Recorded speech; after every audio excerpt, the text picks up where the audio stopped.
Hello everyone, welcome to study for knowledge edge platform.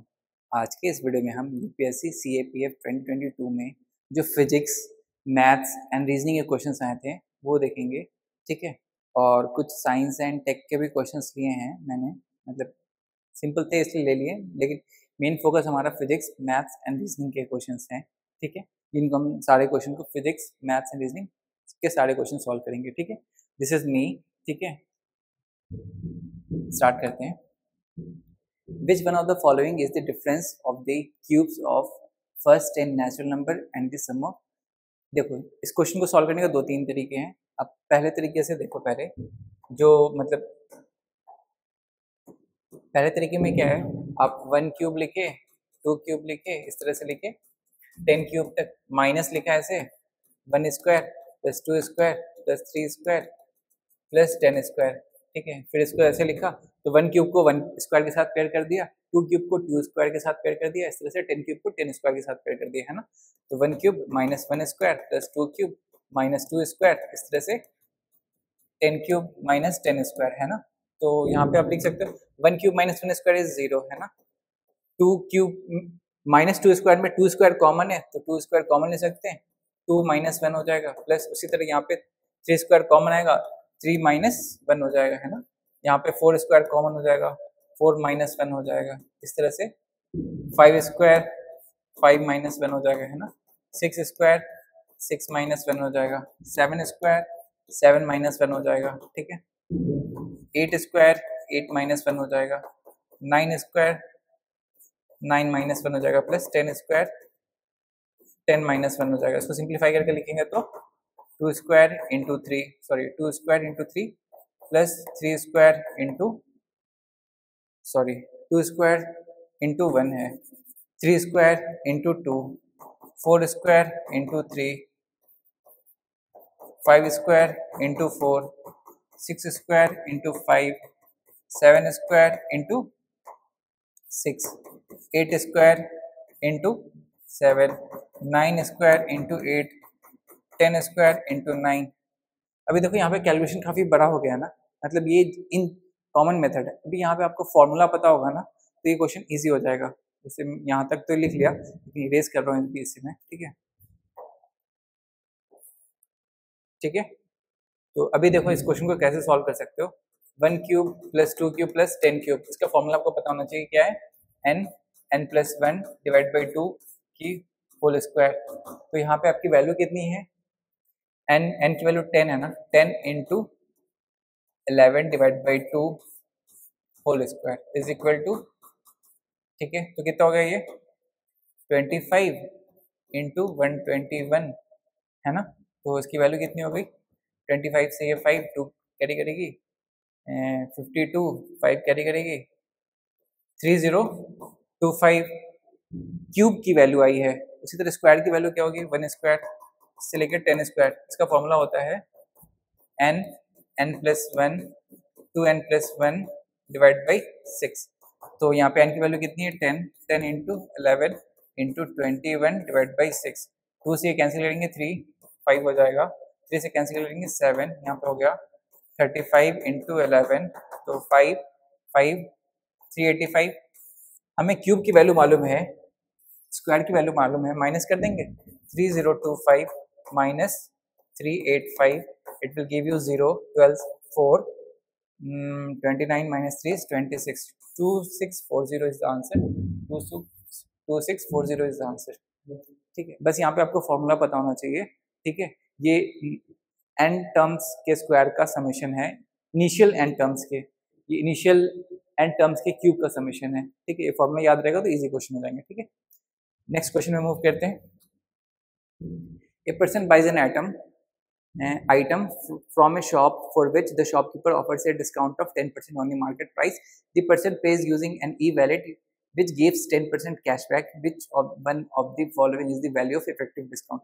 देखो पहले क्या हुआ, इसने ना MRP पे 10% डिस्काउंट दिया। ठीक है, जो भी वैल्यू दी, सेलिंग प्राइस थी, उस पे उस पर्सन ने ई-वैलेट से पेमेंट किया, जिसकी वजह से उसे 10% और कैशबैक मिला। ठीक है, तो एक्चुअल में उसको कॉस्ट प्राइस कितना पड़ा, है ना।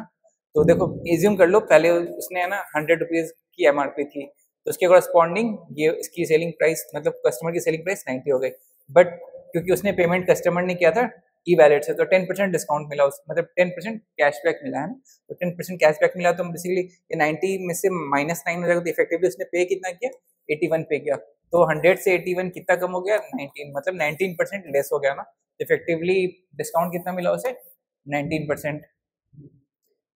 ठीक है, नेक्स्ट क्वेश्चन में मूव करते हैं। A solid sphere ball made of iron is melted and two new balls are made whose diameter are in the ratio of 1:2. The ratio of volume of smaller new ball to original ball is, देखो यहाँ पे पहले तो volume of sphere आपको पता होना चाहिए 4/3 pi R cube. अभी इस ये जो भी स्फीयर है इसको मैंने मेल्ट करके दो छोटे छोटे स्फीयर में कन्वर्ट किया है। ठीक है, इसकी डायमीटर है मतलब रेडियस R1 है प्लस एक दूसरी रेडियस है जिसकी रेडियस R2 है। अभी ये क्या बोल रहा है, diameter are in the ratio, इसकी जो डायमीटर है तो डायमीटर बेसिकली क्या हो गई, डायमीटर 1 की हो गई 2R1 और डायमीटर 2 की हो गई D2 मतलब 2R2।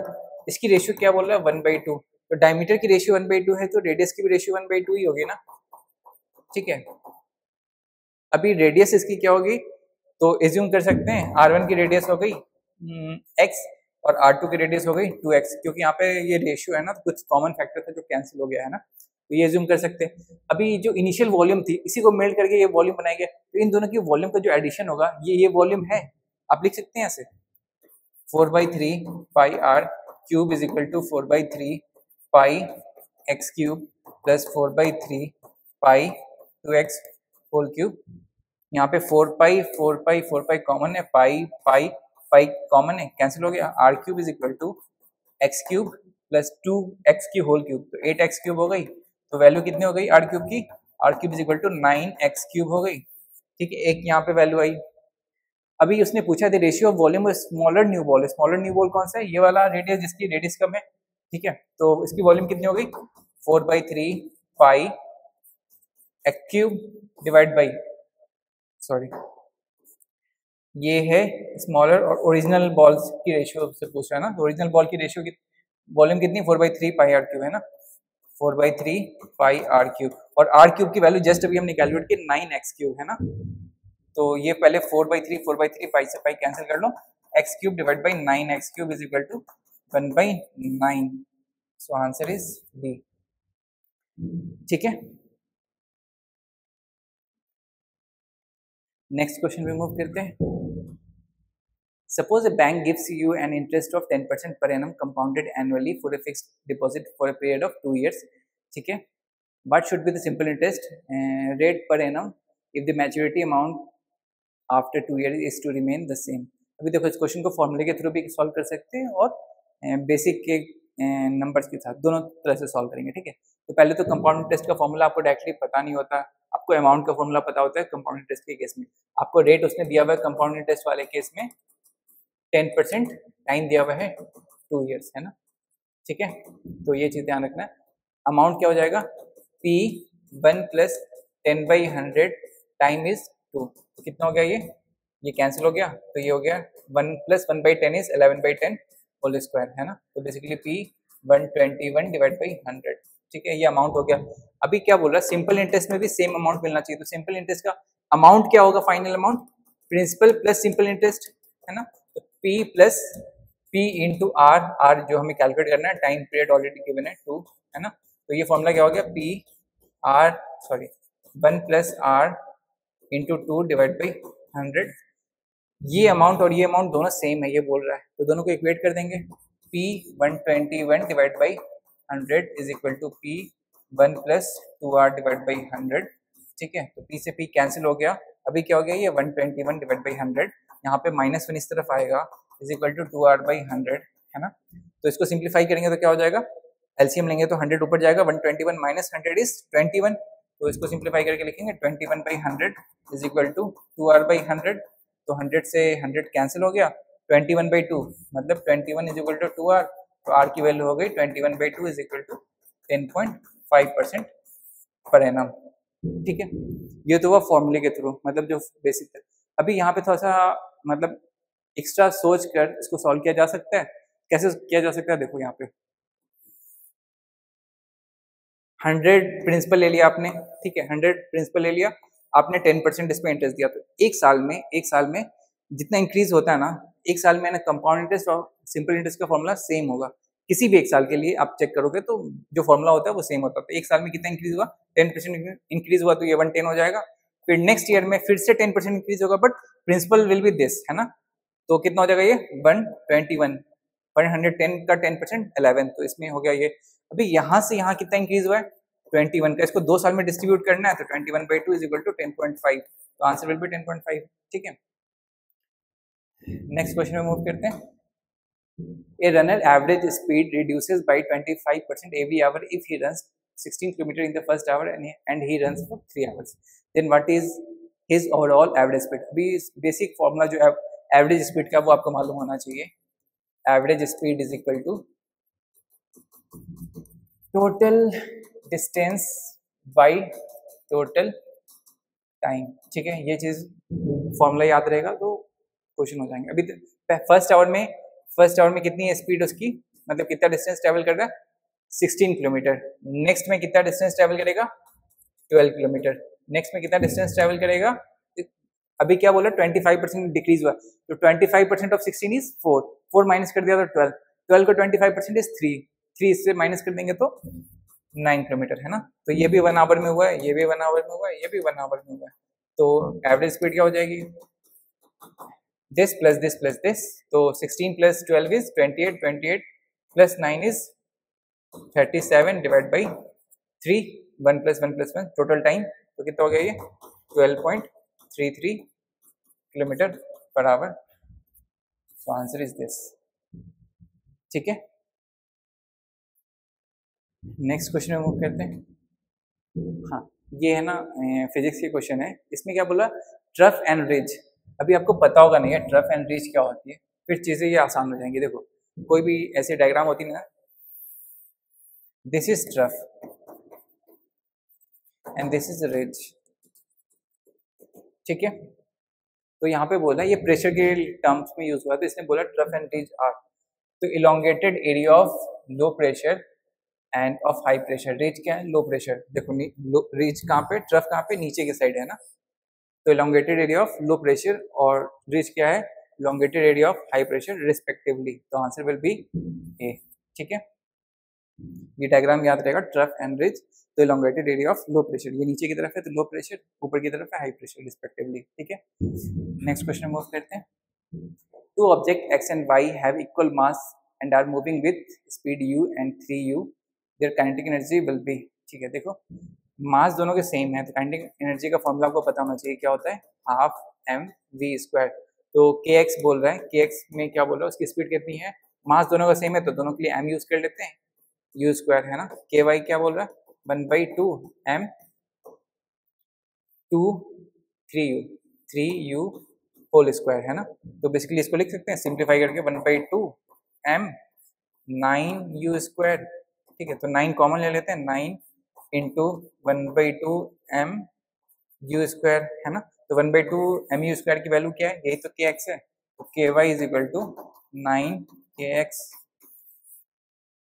ky is equal to 9 kx, this is answer, ठीक है। ये हाफ mv² क्या, half into mass into velocity का स्क्वायर है, ठीक है। Next, which of the following is not the unit of pressure. तो पहले तो आपको प्रेशर का फॉर्मूला पता होना चाहिए, pressure is equal to force upon area, force upon area. Force की यूनिट क्या होती है न्यूटन, एरिया की यूनिट क्या होती है मीटर स्क्वायर, तो न्यूटन पर मीटर स्क्वायर इसमें गिवन है, तो ये तो यूनिट है, तो this is not the answer, क्योंकि नॉट बोला है ना, ठीक है, नॉट बोला है, ठीक है। और दूसरी यूनिट आपको पता होना चाहिए, प्रेशर की यूनिट क्या होती है पास्कल, दूसरी यूनिट क्या होती है बार, ठीक है। और एक एटमॉस्फेरिक प्रेशर ATM भी यूज करते हैं कभी कभी, तो इनमें तो देखो यहाँ पे बार भी ऑप्शन में है, तो ये भी आंसर नहीं है, पास्कल भी है तो ये भी आंसर नहीं, तो आंसर क्या है joule metre square. Joule metre square का मतलब क्या है, वर्क और एनर्जी डिवाइड बाई एरिया, ठीक है। तो वर्क या एनर्जी डिवाइड बाय एरिया नहीं है, फोर्स डिवाइड बाय एरिया है, ठीक है। तो आंसर विल बी दिस, ये यूनिट प्रेशर का नहीं है, ठीक है। नेक्स्ट क्वेश्चन मूव करते हैं। Which one of the following material can not be used to make a convex lens, है ना। तो पहले आपको पता चलना चाहिए कन्वेक्स लेंस होता कैसा है ना। कन्वेक्स लेंस का शेप देखो और कनकेव लेंस का शेप देखो। This is concave lens, this is convex lens. इसमें क्या होता है, कोई भी इसमें कोई सी भी दूर से लाइट आती रहती है ना, इसमें क्या होता है, ये एक जगह कंसंट्रेट कर देता, ठीक है। बेसिकली ये ट्रांसपेरेंट होना चाहिए, है ना। और यहाँ पे क्या होता है, कोई चीज़ भी मतलब यहाँ पे कुछ, यहाँ पे इसके फोकस पे कोई चीज़ रखा हुआ है तो इस चीज़ को डाइवर्ज कर देता है ऐसे, ठीक है। तो कहने का मतलब क्या है यहाँ पे, मतलब ये ट्रांसपेरेंट लेंस क्या होना चाहिए, ट्रांसपेरेंट चश्मा पहनते हैं, कनकेव लेंस होता है या कन्वेक्स लेंस होता है, depending on whether you have short sightedness और लॉन्ग साइटेडनेस, है ना। तो इसमें से ट्रांसपेरेंट कौन नहीं, एल्युमिनियम इज नॉट ट्रांसपेरेंट, है ना। ग्लास आपको ट्रांसपेरेंट होता है, ग्लास की बनती है। वाटर भी ट्रांसपेरेंट होता है, ये कभी लेंस की तरह काम करता है, कभी कोई चीज़ जलानी होती है तो सनलाइट को वाटर के थ्रू फोकस करके किसी पॉइंट पे फोकस करते तो। और सेफाइड क्या होता है, लेंस होता है, ये भी लेंस होता है, आप चेक कर सकते हो इसकी इमेज, ठीक है। ये भी लेंस होता है, ये भी ट्रांसपेरेंट होता है, ठीक है। तो aluminium is not a transparent object, so it can not B convex lens, ठीक है। नेक्स्ट क्वेश्चन मूव करते हैं। The optical phenomena responsible for the blue colour of the sky is, देखो डिस्पर्सन क्या होता है, डिस्पर्सन वो होता है ना, आपने पढ़ा होगा प्रिज्म में व्हाइट लाइट भेजते हैं तो विबिग्योर ये होता है, ठीक है, विबिग्योर, है ना। तो रिफ्लेक्शन क्या होता है, कहीं पे भी लाइट आपने भेजी रिफ्लेक्ट कर गया। रिफ्लेक्शन क्या होता है, कहीं पे भी लाइट आपने भेजी वो अगर डेंसर मीडियम में गया तो अवे फ्रॉम जाएगा, फिर लाइटर मीडियम में गया तो टुवर्ड्स नॉर्मल थोड़ा मूव कर जाएगा, है ना, ठीक है। तो ये रिफ्रैक्शन हो गया आपका। और स्कैटरिंग क्या होता है, सनलाइट ऊपर होती है ना, ठीक है, सनलाइट ऊपर होती है तो बीच में पार्टिकल्स भी होते हैं ना, बहुत सारे वाटर पार्टिकल्स, डस्ट पार्टिकल्स। तो वाइट लाइट यहाँ पे आती है, टकराती है, कुछ रिफ्लेक्ट होती है, कुछ रिफ्रैक्ट होती है ना, कुछ डिस्पर्स भी हो जाती है ऐसे करके। तो इसकी वजह से, है ना, ये ब्लू कलर ऑफ स्काई दिखता है, ठीक है। इसकी वजह से ये, इसको बोलते हैं scattering of light, white light को स्कैटर कर देता है। और जो ब्लू कलर क्यों दिखती है, क्योंकि ब्लू कलर की जो है ना विबिग्योर में, है ना, विबिग्योर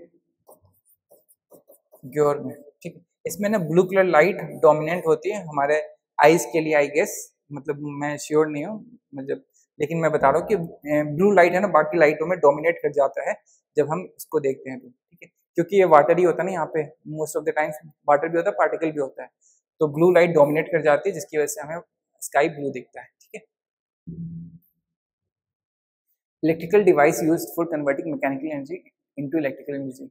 अभी आप कभी आप अगर हाई राइज बिल्डिंग में रहते हो तो वहाँ पे एक बड़ा सा बॉक्स रखा था जनरेटर का, है ना, या फिर आप जनरली मतलब कोई फंक्शन या किसी इवेंट में जा रहे हो जहाँ पे इलेक्ट्रिसिटी का इंतजाम नहीं है तो आप वहाँ पे क्या जनरेटर यूज़ करते हैं, क्या करते हैं, मैकेनिकल एनर्जी, वहाँ पे एक हैंडल होता है, हैंडल से ऐसे रोटेट करते हैं, मैकेनिकल एनर्जी दिया तो उसकी वजह से फिर इनिशियली क्या है, जैसे बाइक स्टार्ट करते तो मतलब स्टार्टर से स्टार्ट करते हो बैटरी यूज़ करके, फिर उसके बाद फ्यूल यूज़ करके वो मैकेनिकल एनर्जी को कन्वर्ट करता है, मतलब फ्यूल एनर्जी को मैकेनिकल एनर्जी में कन्वर्ट करता है। उसी तरह जनरेटर क्या, आपने थोड़ी सी दे दी यहाँ पे जनरेटर, मतलब किक दे दी, इनिशियली स्टार्ट दे दी, फिर वो फ्यूल को यूज़ करते हुए मैकेनिकल एनर्जी को यूज़ करते हुए आपको इलेक्ट्रिकल एनर्जी सप्लाई करता है, ठीक है।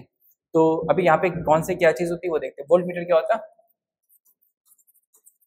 To major voltage.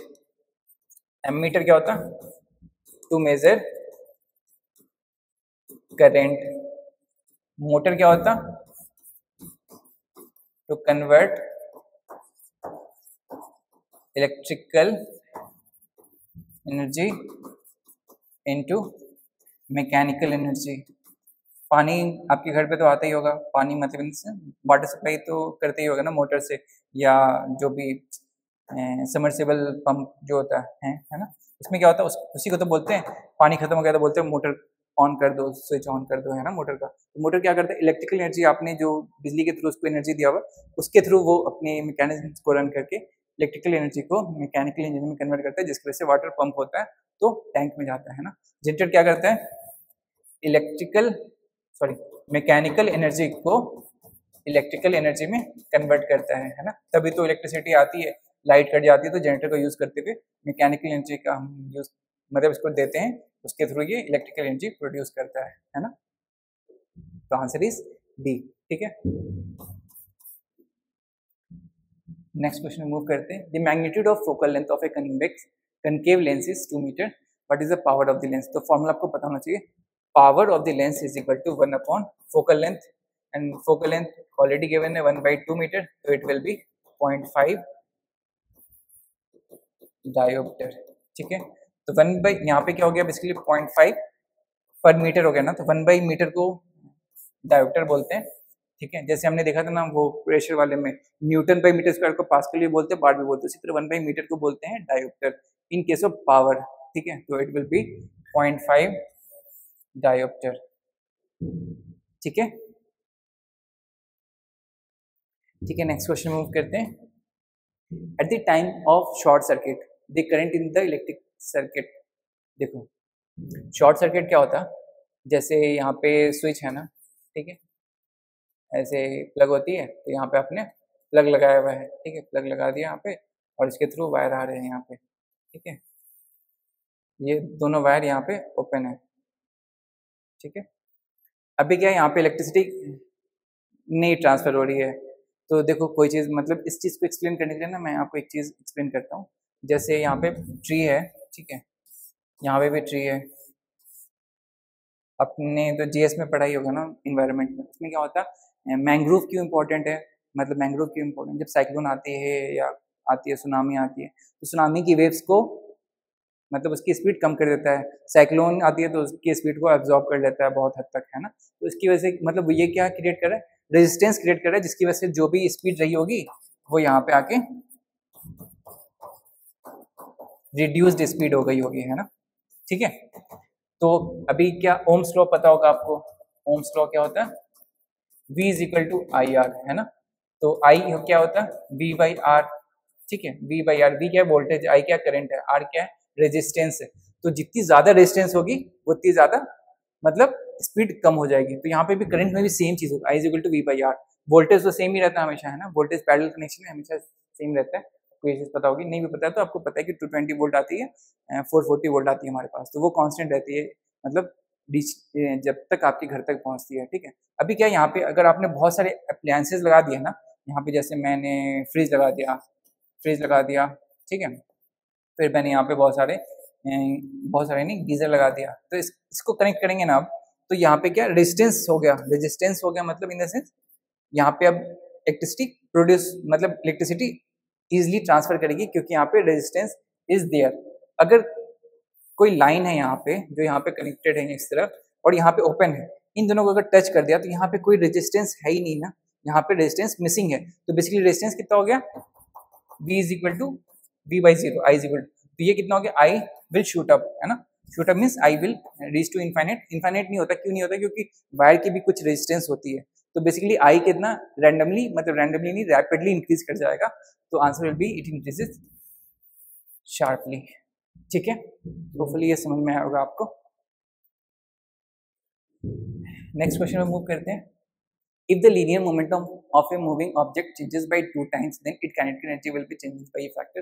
अगर ये फॉर्मूला आपको पता है तो क्वेश्चन बहुत इजी है, हाफ mv², ठीक है। काइनेटिक एनर्जी का मोमेंटम के साथ क्या रिलेशन है, तो m से ऊपर मल्टीप्लाई कर दो, m से डिवाइड कर दो। m से क्यों डिवाइड किया, क्योंकि m तो कांस्टेंट होता है ना। अभी mv क्या होता है मोमेंटम, तो p² डिवाइड बाई 2m, तो basically kinetic energy is equal to p² by 2m। अभी क्या बोल रहा है, if the linear momentum of a moving object changes by 2 times, मतलब ये p² से 2 टाइम्स हो गया, तो बेसिकली अब काइनेटिक एनर्जी इनिशियली था, ये फाइनली क्या हो गया 2p² divide by 2m is equal to 4p² by 2m।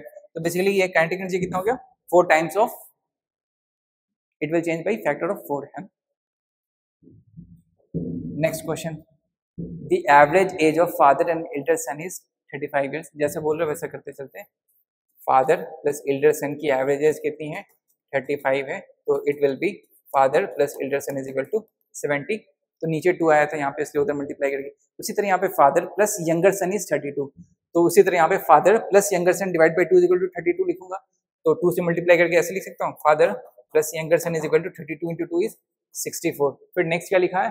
The average age of 2 son is, तो elder son plus younger son किस average by 2 is equal to 17 है, तो इंटू 2 कर देंगे तो यहाँ पे 34 हो जाएगा। तो इन सभी को ऐड कर देते हैं। ऐड करने के बाद यहाँ पे 8 हो गया, ये 9 6 168 इज इक्वल टू, अब यहाँ पे क्या ई भी 2 टाइम्स है, एफ भी 2 टाइम्स है, वाई भी 2 टाइम्स है ना, तो इसको लिख सकते हैं F plus Y plus E है ना। तो इसको डिवाइड कर दें, यहाँ पे 84 हो गया। तो father plus younger son plus elder son is equal to 84, मतलब इन तीनों का समेशन मिला के 84 है। अभी क्या पूछा है? What is the average of father and his 2 सन। तो इसकी एवरेज क्या होती है? डिवाइड बाई 3 कर देंगे, यहाँ पे डिवाइड बाई 3 कर देंगे तो इट विल बी 2 2 4 8 28 ईयर्स। तो आंसर विल बी 28 ईयर्स। ठीक है,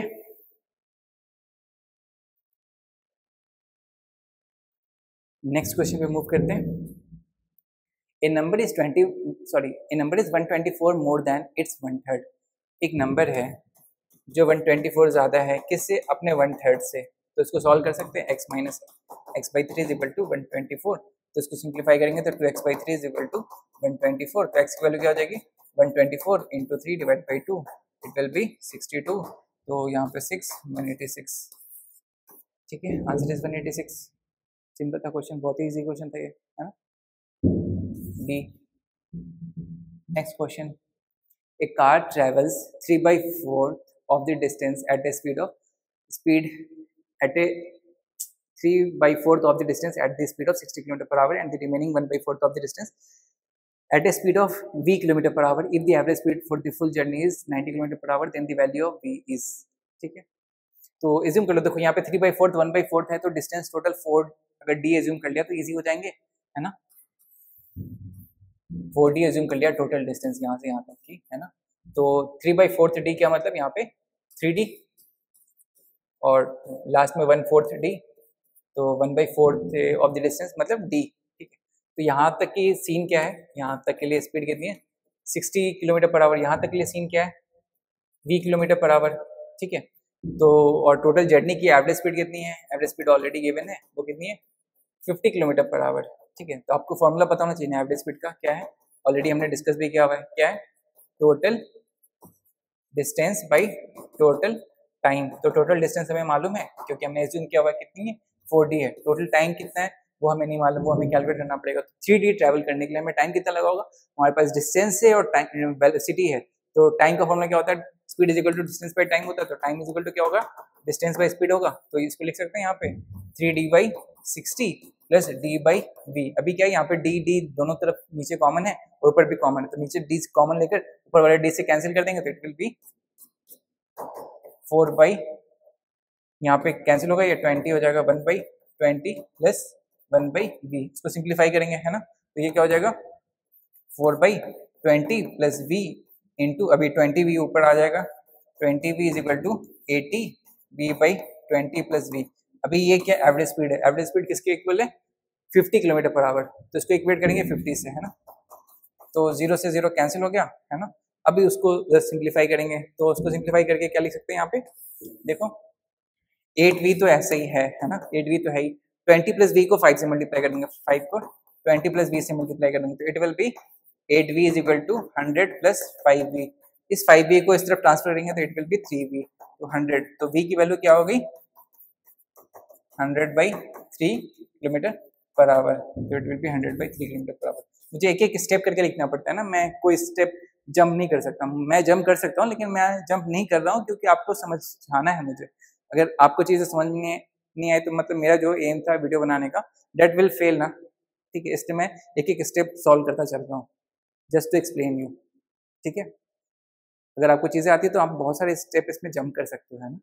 ये डायग्राम बनाने की जरूरत नहीं है, बैक ऑफ द माइंड चल रहा है ये डायग्राम, आपको पता है ये एवरेज स्पीड का फॉर्मूला क्या होता है, ये लिखने की जरूरत नहीं, डायरेक्टली आप लिख सकते हो, है ना। बहुत सारी चीज़ें आप स्किप कर सकते हो, मुझे एक्सप्लेन करना है इसलिए मुझे लिखना पड़ता है। ठीक है, next question. Suppose A and B can complete a work together in 10 days। A और बी इफिशियंसी एंड डेज, ठीक है, ए बी, आपको पता है ना efficiency into days equal to total work होता है, आपको ये चीज़ पता है तो चीज़ें आसान हो जाएगी। अभी देखो क्या बोल रहा है, ए और बी मिलकर कितने दिन में काम कंप्लीट करें, कितने दिन में, डेज बोल रहा है तो 10 डेज के सामने लिख देंगे। If B alone can complete the work in, तो बी 15 डेज में, तो बाकी डाटा कुछ गिवन नहीं, ए कितने दिन में, तो 10 और 15 का एलसीएम क्या होगा 30, ठीक है। तो बेसिकली इफिशियंसी कितनी हो गई, ए प्लस ए और बी की 3 हो गई, 3 इंटू 10 इज 30, यहाँ पे 15 है तो यहाँ पे इफिशियंसी 2 हो गई दिस। तो अभी यहाँ पे क्या 3 ए और बी की इफिशियंसी 3 है, बी की इफिशियंसी बी 2 है, तो ए की इफिशियंसी कितनी होगी 1 होगी, तो ए की इफिशियंसी 1 है तो यहाँ पे 30 है, तो इट विल बी 30, तो आंसर इज 30 डेज, ठीक है, इजी क्वेश्चन था। नेक्स्ट क्वेश्चन में मूव करते हैं। The average of first four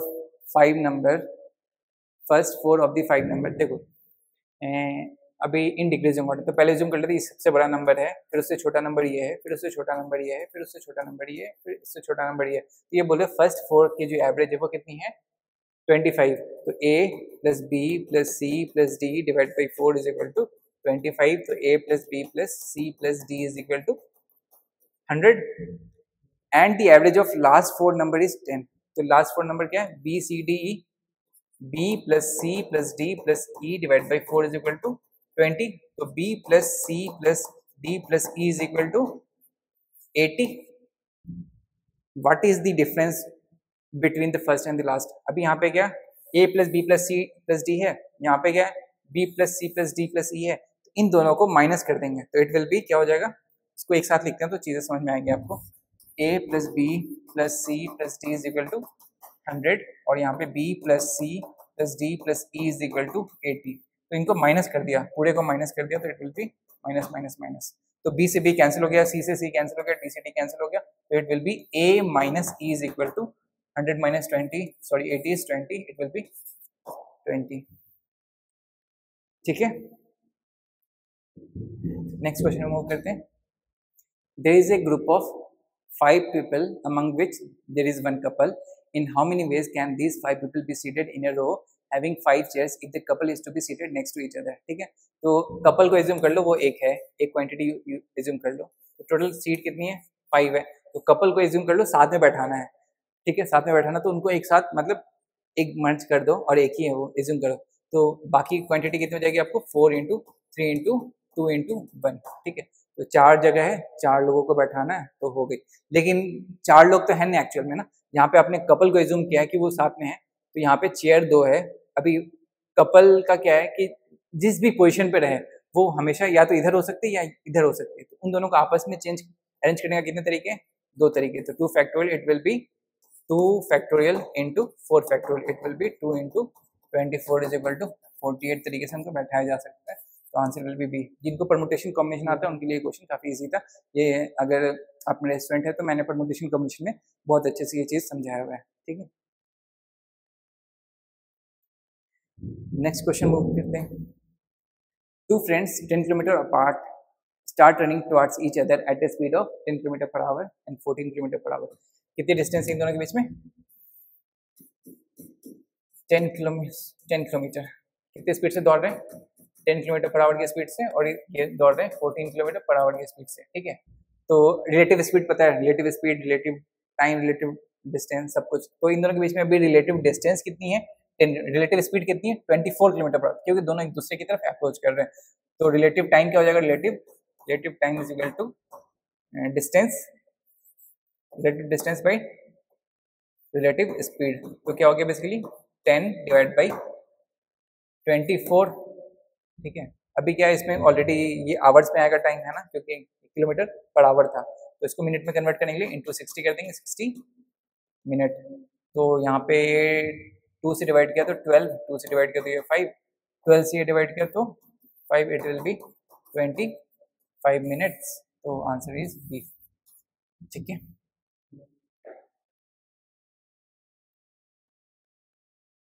next question में मूव करते हैं। A coin is tossed 3 times. The probability of getting exactly 2 head is, देखो 3 times टॉस की है तो क्या क्या आ सकता है, या तीनों कॉइन तीनों बार हेड हेड हेड आ सकता है, हेड हेड टेल आ सकता है, हेड टेल हेड आ सकता है ना, फिर टेल हेड हेड आ सकता, फिर टेल टेल हेड आ सकता, टेल हेड टेल आ सकता है ना, फिर नेक्स्ट टेल टेल हेड आ सकता है 1 2 3 4 5 6 7 एंड 8। इसमें क्या बोले एग्जैक्टली 2 हेड, एग्जैक्टली 2 हेड कहाँ पे 1 2 एंड 3, तो टोटल में 3 है, 3/8 विल बी द प्रोबेबिलिटी। ठीक है, B is the answer. Next question move करते हैं। A test consists of 25 MCQs. Each correct answer gives 4 marks and incorrect answer gives -1 marks. If a candidate scores 24 marks, then how many questions were left unattempted? ठीक है, तो इसमें unattempted questions बताने हैं। देखो एक बार इसको सॉल्व, क्योंकि है ना इसमें पूरे क्वेश्चन अटेम्प्ट किए होते हैं ना तो चीज़ें आसान हो जाती कि कितने क्वेश्चन गलत किए इसने, अनअटेम्प्टेड पूछा है ना, तो 25 में कुछ क्वेश्चन इसने अटेम्प्ट किए हैं, कुछ क्वेश्चन अनअटेम्प्टेड है। ठीक है, और अटेम्प्टेड में अगर सही किया तो +4, गलत किया है तो -1। ठीक है, अभी यहाँ पे 74, ठीक है 74 कैसे आ सकता है वो, अब हीट एंड ट्रायल मेथड थोड़ा सा यूज करना पड़ेगा, आप कर सकते हो इसको। 4 के मल्टीपल में क्या आता है 72 आता, 72 उसके बाद फिर 76, तो या तो 76 -2 होगा, 76 कितने के मल्टीपल में आता 18 4 72, ये 19। ठीक है, तो 19 इसने अटेम्प्ट किए है ना, 19 अटेम्प्ट सबके सही करते हैं तो 76, दो उसने 19 में से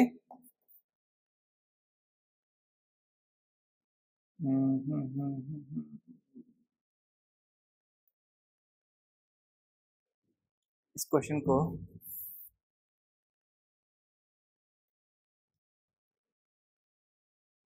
ऐसे कर सकते हैं गेस, नहीं ऐसे नहीं कर सकते, मतलब मैं बता रहा हूँ एक्चुअल में। देखो हम क्वेश्चन सही कर रहे हैं तो +4 मिल रहा, गलत कर रहे हैं तो -1 मिल रहा। ठीक है, तो एज्यूम करो हमने अटेम्प्ट क्वेश्चन कितने किए, अटेम्प्ट किए हैं, क्योंकि यहाँ पे देखो ऑप्शन दिया हुआ ना 4 3 21 एंड 9, तो बेसिकली यहाँ पे अटेम्प्टेड कितने हैं 21, यहाँ पे अटेम्प्टेड कितने 22, यहाँ पे अटेम्प्टेड कितने 20, यहाँ पे अटेम्प्टेड कितने यहाँ पे अटेम्प्टेड 16। ठीक है, तो एज्यूम करो यहाँ पे कोई भी एक ऑप्शन लेके सॉल्व करो, यहाँ पे चीजें समझ में आएंगी। ठीक है, एज्यूम करो एंड 20, एज्यूम करो कि ए नंबर ऑफ क्वेश्चन आपने सही किए हैं और 21 माइनस ए गलत किए हैं, या फिर उल्टा भी ले सकते हो है ना, 21 माइनस ए आपने सही किया है और ए आपने गलत किया है ना, तो इसको मल्टीप्लाई करके आपके मार्क्स कितने आने चाहिए 74 आने चाहिए है ना, तो क्या हो जाएगा basically 84 minus 4a minus A is equal to कितना हो जाएगा 74, तो ये कितना हो गया 84 minus 5a is equal to 74, तो 84 minus 24 is equal to 5a। ठीक है, तो 10 इज इक्वल टू 5a, तो a इज इक्वल टू आ गया कितना 2। तो a की मतलब a जो नंबर ऑफ क्वेश्चंस आपने गलत किए वो नेचुरल नंबर में ही आ सकता है, तो ये सेटिस्फाई तो कर रहा है। I think this will be the answer, बाकी आंसर नहीं होगा वो भी मैं चेक कर देता हूँ आपको। ठीक है, अभी देखो यहाँ पे जैसे यहाँ पे सॉल्व किया ना, 22 माइनस ए होता 22 minus A into 4 minus minus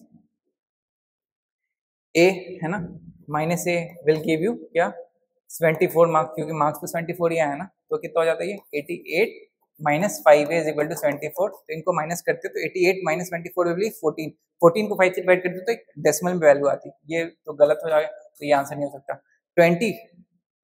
20 into 4 minus 5 is equal to 74, it will give you 80 minus 74 6 divide by 5, it will again not satisfy. 16 में तो बहुत ही कम होगा, 16 इंटू 4 कितना 64 होता, तो ये तो पॉसिबल ही नहीं है ऐसे भी है ना, तो हो गया हमारा आंसर ए है। ठीक है, आप कैसे सॉल्व कर सकते हो बेसिकली इस वाले मेथड से है ना, ए की वैल्यू नेचुरल नंबर में आनी चाहिए और आपने यहाँ से पता कर लिया कि अटेम्प्ट कितने हुए, उसमें से सही इतने हुए तो गलत इतने हुए होंगे, इनको सॉल्व किया तो इससे आंसर आ गया। ठीक है, next question, a person has total 100 coins consist of 2 and 5 coin, if the total value of coin is 320 then the number of 2 rupees coin. Same method यहाँ पे भी यूज करना। उसके पास कितने कॉइन है? 100 कॉइन है। 100 कॉइन में ज्यूम कर लिया कि 2 रुपीज की कॉइन उसके पास कितने हैं? x है। तो 5 रुपीज की कॉइन कितनी होगी? 100 माइनस एक्स। ठीक है, तो टोटल समेशन इन 2 इंटू एक्स, इसकी अमाउंट हो जाएगी 5 इंटू 100 माइनस एक्स, इसकी अमाउंट हो जाएगी। इन दोनों की अमाउंट की समेशन कितनी है? 320। तो लिखो यहाँ पे 2x plus 500 minus x is equal to 320। It will be 2x plus 500 minus 5x is equal to 320। It will give you minus 5x plus 2x is 3x। तो इसको इस तरफ ट्रांसफर करेंगे, 180 इज इक्वल टू 3x। तो x की value कितनी हो गई? 60। तो x की वैल्यू हो गई 60, मतलब 2 रुपीज़ की कॉइन कितनी है? 60 है। 5 रुपीज़ की कॉइन कितनी है? 40 है। तो 2 रुपीज़ की कॉइन पूछा तो it will be 60। Answer is C. ठीक है, नेक्स्ट क्वेश्चन में मूव करते हैं। The technology known as electromagnetic airlift system, electromagnetic airlift system sometimes talked about in reference to. ठीक है, आपने कहाँ पे ये सुना है? The answer is launching aircraft from warship. ठीक है, लॉन्चिंग एयरक्राफ्ट फ्रॉम वारशिप। ठीक है, नेक्स्ट क्वेश्चन मूव करते हैं। Aluminium powder is used as solid fuel for rocket engine.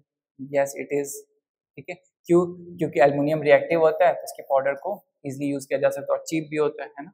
Next, compared to liquid fuel propelled rocket engine, the thrust per amount of fuel burned is higher in solid fuel propelled rocket engine. This is also true. Calorific value कम होती है but thrust is more in solid. ठीक है, तो answer is both 1 and 2. ठीक है, ये science and take का part है तो मैं ज़्यादा इसमें एक्सप्लेन नहीं कर रहा हूँ क्योंकि इसके डेप्थ में बहुत ज़्यादा जाना पड़ेगा। Which one of the following aerospace companies design and manufacture Falcon 9 reusable rocket? सबको पता है ये Falcon 9 है ना? नहीं भी मालूम है तो जो न्यूज़पेपर रोज पढ़ते हैं उन अभी आज की डेट क्या है? Today date is 15th of July और आज का न्यूज़पेपर में इंडियन एक्सप्रेस के एडिटोरियल में एक्सप्लेन में आया है कि फाल्कन 9 अभी रिसेंटली एक सैटेलाइट लेके जा रहा था, तो क्योंकि ये लॉन्च व्हीकल है तो क्या है कि वो फेल हो गया, तो उसी के बारे में पूरी आर्टिकल थी। तो जिन्होंने अच्छे से पढ़ा होगा, ऐसे भी पढ़ते आ रहे तो साइंस एंड टेक में अच्छे से पढ़ते ही हैं। This is manufactured and designed by SpaceX. ठीक है, next question. Sagittarius A star sometimes mentioned in news refers to, तो जिन्होंने पढ़ा है अच्छे से उनको पता है this is a super massive black hole in our Milky Way galaxy. तो आंसर इज ए। ठीक है,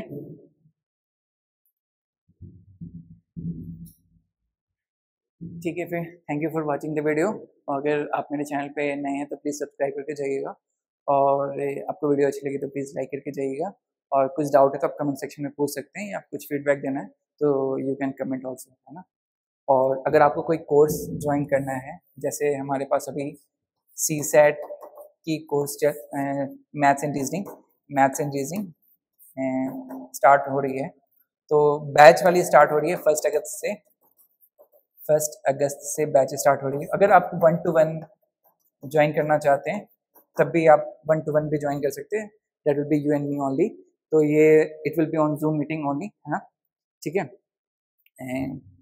तो अभी ये चीज़ें हैं और इसको ज्वाइन करने के लिए आपको कहाँ पे जाना पड़ेगा? www.studyforknowledge.com। ठीक है, लिंक मैं डिस्क्रिप्शन में डाल दूंगा वैसे। ठीक है, तो ठीक है, फिर अपना ख्याल रखिए, मिलते हैं आपसे अगले वीडियो में। Bye, take care, all the best.